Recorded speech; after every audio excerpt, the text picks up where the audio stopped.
Road మీద కొన్ని వందల బైకులు వెళ్తుండవచ్చు. కానీ ఒక బైకు వస్తుందంటే మాత్రం అందరి చూపులు అటువైపే వెళ్తాయి.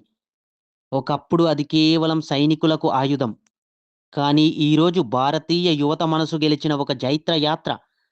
కాలేజీ కుర్రాడి నుండి కార్పొరేట్ బాస్ వరకు ప్రతి ఒక్కరిని ఉర్రూతలూగించిన ఒకే ఒక్క పేరు రాయల్ ఎన్‌ఫీల్డ్.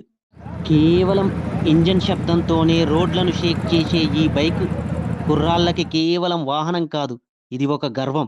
అదొక ఫ్యాషన్. అది ఒక లైఫ్ స్టైల్. వేగం కోసం కాదు, రాజసం కోసం పుట్టిన ఈ బుల్లెట్టు భారతీయ రోడ్ల మీద ఎలా కింగ్ అయ్యిందో, మరణశయ్య నుండి మళ్ళీ ఎలా గర్జించిందో ఇప్పుడు చూద్దాం. 100 ఏళ్లకు పైగా చరిత్ర, ఎన్నో యుద్ధాలు, మరెన్నో ఒడిదుడుకులు, వీటన్నింటినీ తట్టుకొని నిలబడిన ఏకైక లెజెండ్ రాయల్ ఎన్‌ఫీల్డ్. ఈ కథ ఇంగ్లాండ్‌లోని రెడిచ్‌లో మొదలయ్యింది. రాయల్ ఎన్‌ఫీల్డ్ మొదట బైకులు తయారు చేయలేదు. బ్రిటిష్ సైన్యం కోసం తుపాకులు తయారు చేసేది. అందుకే వారి స్లోగన్ ఇప్పటికీ కూడా మేడ్ లైక్ ఎ గన్ అని ఉంటుంది. 1901లో వారి మొదటి మోటార్ సైకిల్ బయటకు వచ్చింది. మొదటి మరియు రెండో ప్రపంచ యుద్ధాల్లో సైనికులకు వెన్నుదన్నుగా నిలిచిన ఈ బైకు కఠినమైన దారుల్లో కూడా దూసుకుపోయేది. 1950వ దశకంలో భారత ప్రభుత్వం సరిహద్దుల్లో గస్తీ కాయడానికి ఒక పటిష్టమైన బైకు కోసం వెతికింది. అలా 1955లో రాయల్ ఎన్‌ఫీల్డ్ భారత్‌లోకి అడుగుపెట్టింది. మద్రాస్ మోటార్స్‌తో చేతులు కలిపి ఎన్‌ఫీల్డ్ ఇండియాగా మారింది. బ్రిటన్‌లో ఈ కంపెనీ మూతపడినప్పటికీ భారత్‌లో మాత్రం ఇది పోలీస్ ఆఫీసర్లకు, మిలిటరీ జవాన్లకు, ఊరి పెద్దలకు ఒక బ్రాండ్‌గా మారిపోయింది. ఇక 1990వ దశకానికి వచ్చేసరికి రాయల్ ఎన్‌ఫీల్డ్ పరిస్థితి దారుణంగా తయారయ్యింది. జపాన్ కంపెనీలైన హోండా, సుజుకి వంటివి తక్కువ బరువు, ఎక్కువ మైలేజ్ ఇచ్చే బైకులను తెచ్చాయి. రాయల్ ఎన్‌ఫీల్డ్ పాత టెక్నాలజీ, ఆయిల్ లీకేజీలు, స్టార్టింగ్ సమస్యలతో కుదేలైపోయింది. కంపెనీ భారీ నష్టాల్లో ఉంది.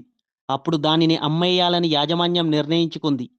ఇక రాయల్ ఎన్‌ఫీల్డ్ కథ ముగిసింది అనుకునే సందర్భంలో ఐసర్స్ మోటార్ యొక్క వారసుడైన సిద్ధార్థ్ లాల్ రంగంలోకి దిగాడు. ఆయనకు ఈ బైక్ అంటే చాలా ప్రాణం. మనం బైకులను అమ్మడం లేదు, ఒక లైఫ్ స్టైల్‌ని అమ్ముతున్నాం అని నమ్మే వ్యక్తి. ఆయన బైక్ ఇంజన్‌ను ఆధునీకరించాడు. కానీ దాని పాతకాలపు లుక్‌ని, అలాగే సౌండ్‌ని మాత్రం ఏమాత్రం మార్చలేదు. 2009లో వచ్చిన క్లాసిక్ 350 మోడల్ రాయల్ ఎన్‌ఫీల్డ్ తలరాతనే మార్చేసింది. యువత మళ్ళీ బుల్లెట్ వైపు మళ్లారు. ఈరోజు రాయల్ ఎన్‌ఫీల్డ్ కేవలం భారత్‌లోనే కాదు, లండన్ నుండి అమెరికా వరకు ప్రపంచమంతా గర్జిస్తోంది. హిమాలయన్, ఇంటర్సెప్టర్ వంటి మోటార్స్‌తో అడ్వెంచర్ బైకింగ్‌లో కొత్త రికార్డులు సృష్టిస్తుంది.